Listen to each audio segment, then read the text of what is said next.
higher reps absolutely have their place in our training. This is something that always strikes me as bizarre when you see a lot of people who say they really only want to lift heavy. And believe me, guys, I'm all about lifting heavy. My background is in powerlifting. I still start most of my workouts with a really heavy top set. That's just generally how I train, whether it's been singles or, AM reps, with things like 315 on the bench. I always start heavy. So I get it. But I think there's this idea that people have that in order to get stronger, in order to get bigger, that all of your sets need to be heavy. And I want to reiterate, I do think all of us, even people who have more physique-oriented goals, should be doing some heavy training. Now, if you're a strength athlete, you absolutely need to be doing some. But I think people really undervalue higher rep work, particularly when it comes to hypertrophy. And the data has consistently shown at this point, we've seen real-world examples, that people get bigger with higher reps. It absolutely causes muscle growth. This is not even in question at this point. But again, you'll get people who say, well, if I only want to be strong, why should I bother? Well, because quite frankly, most of your strength is going to come from your muscle mass. So if you want to have the highest possible strength potential, you need to be getting jacked. Right? If you want a big bench press, the best thing you can possibly do is to build big pecs and build big triceps, maybe even some big lats to bounce it off of. That's not a bad idea. Just throwing that out there. But size absolutely impacts your strength. Now, for people who are chasing body composition, it's a no-brainer, right? Obviously, they want to get bigger. More muscle, less body fat, better body composition. Okay, and that holds true even for people who are in pursuit of health, right? You get that a lot. You'll get people who say, well, I want functional strength, and it's like getting your quads bigger and getting your erectors bigger will give you more functional strength. What are you talking about? So we need to be clear on this. So what then is the role with the higher reps? It's hypertrophy. Now, is that to say we can't get bigger on lower reps? Of course we can. And I do know a lot of experts who say, look, anything between about 5 and 30 reps is pretty much your sweet spot for muscle growth. It really is on a set per set basis. Now, I personally might lean in the direction of 5 to 20. Okay?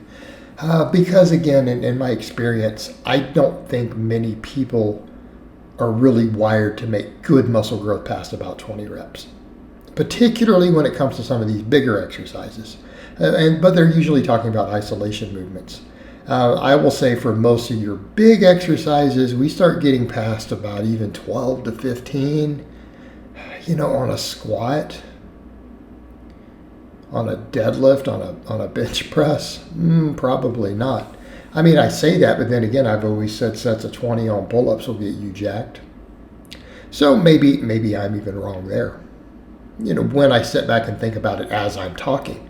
But even then, up to about 5, up to about 20. Do I think some really small exercises, maybe up to 30?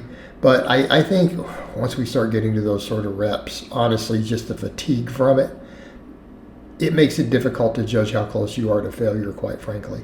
And so when we start doing really high reps at that extreme, if you want to gain muscle from them, you pretty much have to take them to failure because they tend to burn so much that we'll quit 5 reps short. You pretty much have to take those sort of reps to momentary muscle failure to really get muscle growth out of them, because you're going to really misguess how close you are to failure unless you reach it. Again, just my opinion on those sort of rep ranges. But overall, anything between 5 and 20. But why the case for stuff up in the 10 plus? Because I see a lot of guys still who are like, well, I don't think there's any need for anything over 8. I shoot for 3 sets of 8. And that really kind of comes back to the Mike Minzer thing. Minzer was big on that, by the way, and I think that's where a lot of that comes from, that an 8 rep max really is a good starting spot. And I don't think that's a terrible idea. Again, to be perfectly honest, that is not a terrible idea. as a starting spot. There's certainly worse starting spots than that. I think it's reasonable. But when people start saying, oh, I don't need to go higher than that, except that there's a lot of benefit. I've known of guys who literally build most of their big bench off of 225. But they are literally sometimes doing sets of 15, sets of 20. They're just doing really high rep sets on it, and then they have really big bench presses. And people would say, well, how could that be, with that lighter weight? Because it's heavy enough that they're getting good stimulus, and they're just doing lots and lots and lots of quality reps. You're going to build really big pecs doing that. Okay? You're going to build really big pecs. And I think when it comes to training really strict, there's something to be said for the higher rep ranges. Now, obviously, being strict with big movements, it's a little different because sometimes form degrades, but with some of the smaller movements, absolutely. Even still, compound movements, an upright row, perfect example, right? Perfect example of where being above 10 reps, you're probably going to be stricter with it, okay? But again, the higher rep ranges, when we start hitting 10 plus, it does make it easier for us to focus on full range of motion because we're not struggling to move a big weight. We get into a really good groove on the set, right? We get into a good groove on the set, and we're used to just completing the reps through a full range of motion. We're used to doing them under control through the whole set. So when it starts to get hard, we've already got a bunch of practice reps doing that. So you have that. And then it's just a less fatigue on your joints. That is the big problem with lifting heavy all the time. Number one problem in my experience as a coach, with 25 plus years in the game, when you lift heavy too much, it just beats your joints into the ground.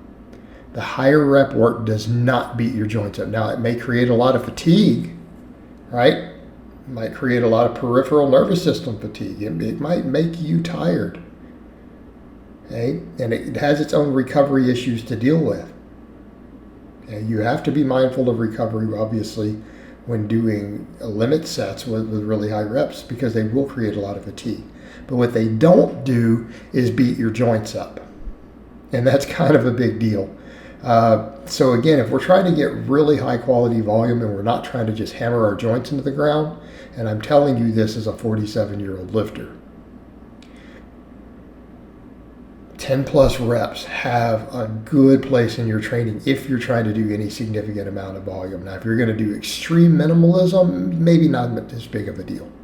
But if you're trying to do any appreciable amount of volume, you're going to learn to respect those rep ranges just because they keep your joints healthy while letting you maximize muscle growth.